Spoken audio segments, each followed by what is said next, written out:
అట్లాంటి వాటి డిక్షనరీలో ఉండవు. ఒక్కొక్క ప్రాంతంలో కొన్ని పదాలు ఉంటాయి. వాటిని గౌరవించాలి మనం.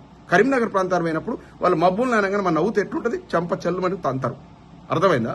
అంటే తెలంగాణలో ఇడుపుగాయితం అనేది ప్రతి ఒక్కరికి తెలుసు. తెలంగాణ పల్లెల్లో బతికే ప్రతి ఒక్కరికి తెలుసు.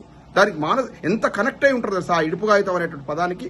దాన్ని కించపరిచే విధంగా మాట్లాడుతున్నారు. ఇగో ఇలాంటి వ్యాఖ్యానాలు చేశారు కాబట్టి తెలంగాణ ఉద్యమం వచ్చింది. మా భాషను ఎక్కిరిచ్చారు, మా యాసను ఎక్కిరిచ్చారు, మా ప్రాంతవాసుల సాంప్రదాయాలను ఎక్కించారు, బతుకమ్మ పండుగను అవమానించారు.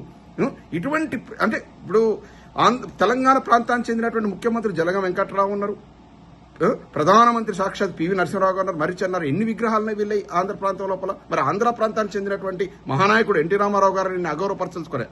ఆయన విశ్వవ్యాప్తం తెలుగు జాతి యొక్క ఔన్నత్యాన్ని విశ్వవ్యాప్తం చేసిన వ్యక్తి. ఆయన విగ్రహాన్ని పెట్టడానికి మీరు తప్పపట్టట్లా.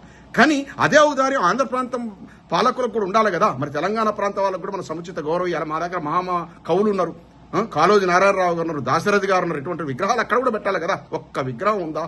ఇగో ఈ యొక్క వివక్ష వల్లనే తెలంగాణ ఉద్యమం వచ్చింది. ఇదే వివక్ష మొదటి నుంచి జరుగుతూ ఉంది.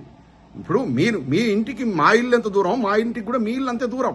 మీరు మాకు కూడా గౌరవం ఇవ్వాలి కదా. మా కవులకు, మా కళాకారులకు, మా రాజకీయ మా ప్రాంతానికి చెందిన రాజకీయ నాయకులు కూడా మీరు గౌరవం ఇవ్వాలి కదా. మరి పవన్ కళ్యాణ్ గారు మాట్లాడుతున్నారు జాతి ఔన్నత్యం, నేషనల్ ఇంటిగ్రిటీ. అది ఒకప్పుడు ఒకప్పుడు చెగువేర సిద్ధాంతం నుంచి ఇప్పుడు సనాతన ధర్మానికి వచ్చాడు. ఇప్పుడు ఆ సనాతన ధర్మం నుంచి ఇప్పుడు జాతి ఐక్యత గురించి మాట్లాడుతున్నాం. జాతి ఐక్యత మరి ఎన్న మాట్లాడగలరు. ఇప్పుడు ఆయన సాక్షాత్ అక్కడ ఉప ముఖ్యమంత్రిగా ఉన్నారు. మరి తెలంగాణ ప్రాంతానికి చెందినటువంటి నాయకులందరి విగ్రహాలు అక్కడ ఊరూరా పెట్టియాలి కదా. గద్దర్ అంటారు, గద్దర్ విగ్రహాన్ని అమరావతిలో పెట్టియాలి కదా, పెద్ద ఎత్తున పెట్టియాలి కదా. పివి నరసింహరావు గారి విగ్రహాన్ని పెట్టాలి కదా. మరి అది చేయడు. నెక్స్ట్ తెలంగాణ రాష్ట్రం ఉద్యమ టైం లోపల ఇన్ని జరిగినా కూడా ఒకసారి తెలంగాణ రాష్ట్రం ఫామ్ అయిన తర్వాత కేసీఆర్ గారు ఒక్క పల్లెత్తు మాట అనలేదు.